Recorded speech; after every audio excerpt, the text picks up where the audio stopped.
ప్రపంచంలో అత్యంత ప్రసిద్ధ వ్యక్తుల్లో ఒకడు. కోట్లమంది అభిమానులు, వేల కోట్ల సంపాదన. కాని చిన్నప్పుడు మాత్రం తన తండ్రి చేతిలో భయంతో పెరిగిన ఒక చిన్న బాలుడు.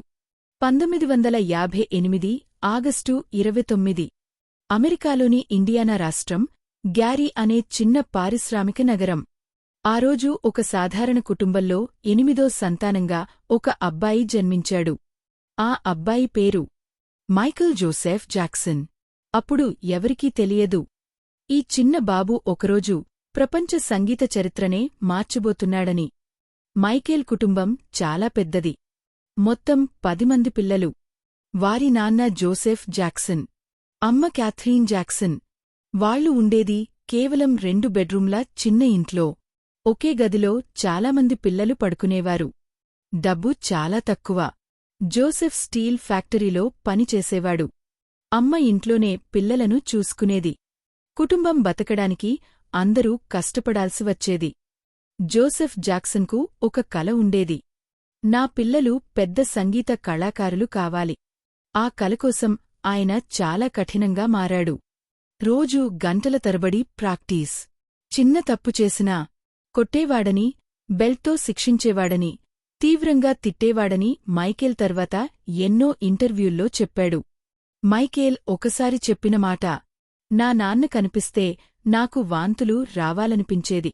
మరోసారి ఇలా అన్నాడు, నేను చిన్నప్పుడు నిజంగా బాల్యాన్ని ఆస్వాదించలేదు. ఈ మాటలు ప్రపంచవ్యాప్తంగా చర్చకు వచ్చాయి. మైకేల్ అన్నలు కలిసి ఒక చిన్న సంగీత బృందాన్ని ఏర్పాటు చేశారు. మొదట వాళ్లలో మైకేల్ లేడు. అప్పుడు అతనికి కేవలం 5 సంవత్సరాలు. ఒకరోజు మైకేల్ పాట పాడాడు, డాన్స్ చేశాడు. అందరూ ఒక్కసారిగా ఆశ్చర్యపోయారు. అంత చిన్న వయసులో అంత గొప్ప రిథం, అంత అద్భుతమైన స్టేజ్ ప్రెజెన్స్. అది సాధారణ ప్రతిభ కాదు. వెంటనే అతన్ని కూడా గ్రూప్లో చేర్చారు. 1964లో అన్నదమ్ములు కలిసి ఒక గ్రూప్ను ఏర్పాటు చేశారు. ఆ గ్రూప్ పేరు ద జాక్సన్ 5. సభ్యులు జాకీ, టీటో, జర్మేన్, మాలన్, మైకేల్. మైకేల్ అతి చిన్నవాడు, కానే స్టేజ్ మీద మాత్రం అందరికంటే పెద్ద స్టార్. మైకేల్ వయస్సు కేవలం 8 సంవత్సరాలు. కాని ప్రధాన గాయకుడిగా ఎంపికయ్యాడు. ఎందుకంటే అతని గొంతులో ఒక ప్రత్యేకమైన మాధుర్యం ఉండేది. అతని డాన్స్, అతని ఎనర్జీ ప్రేక్షకులను కట్టిపడేసేది. అతను స్టేజ్ మీదకు వస్తే మిగతా వాళ్లు కనిపించకుండా పోయేవారు. స్థానిక టాలెంట్ షోలు, చిన్న చిన్న పోటీలు, క్లబ్బుల్లో ప్రదర్శనలు. అలా నెమ్మదిగా వాళ్ల పేరు పెరిగింది. ఒకరోజు అమెరికాలోని ప్రముఖ సంగీత సంస్థ మోటోన్ రికార్డ్స్ వాళ్లను గమనించింది.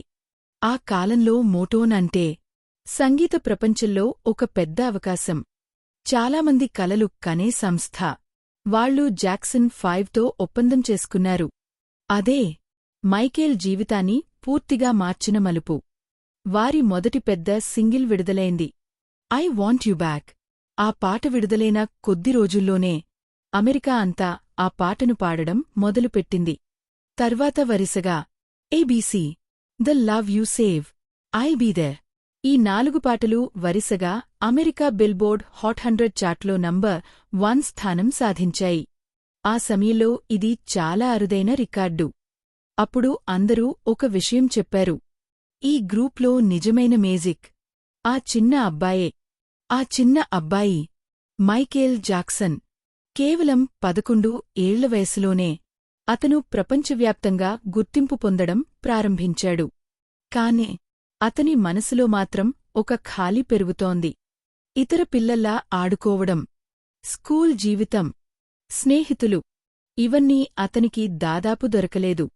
అతని ప్రపంచం స్టేజ్, మేక్, ప్రాక్టీస్, ప్రయాణాలు మాత్రమే.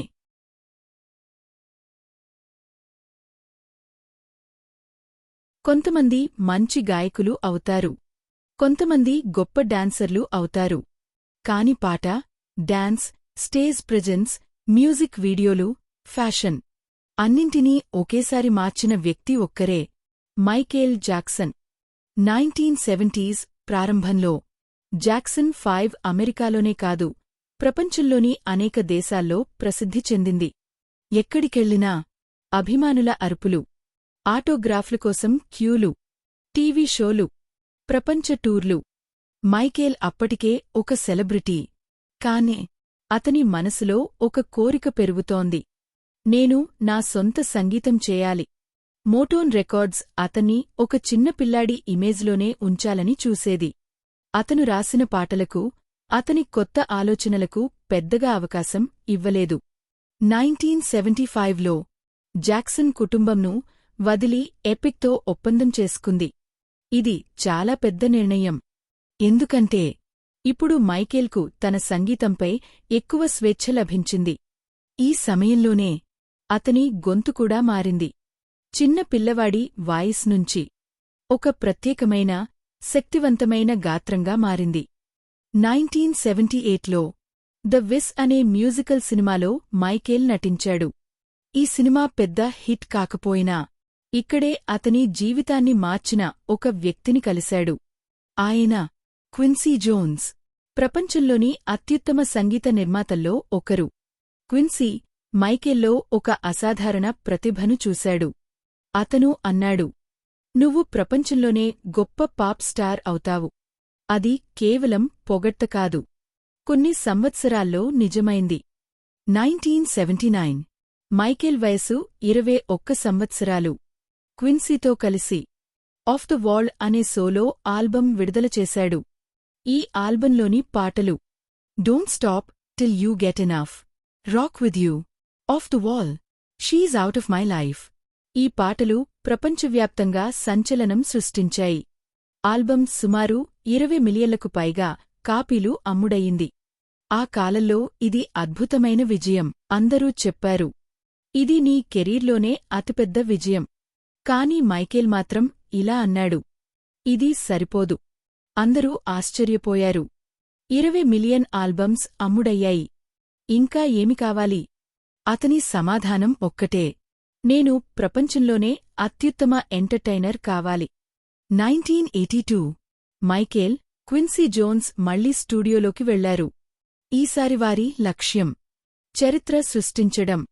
పాటలు రికార్డు చేస్తూ ఒక్కో ట్రాక్ను 100 సార్లు విన్నాడు. చిన్న తప్పు కనిపించినా మళ్లీ మొదటినుంచి రికార్డు చేసేవాడు.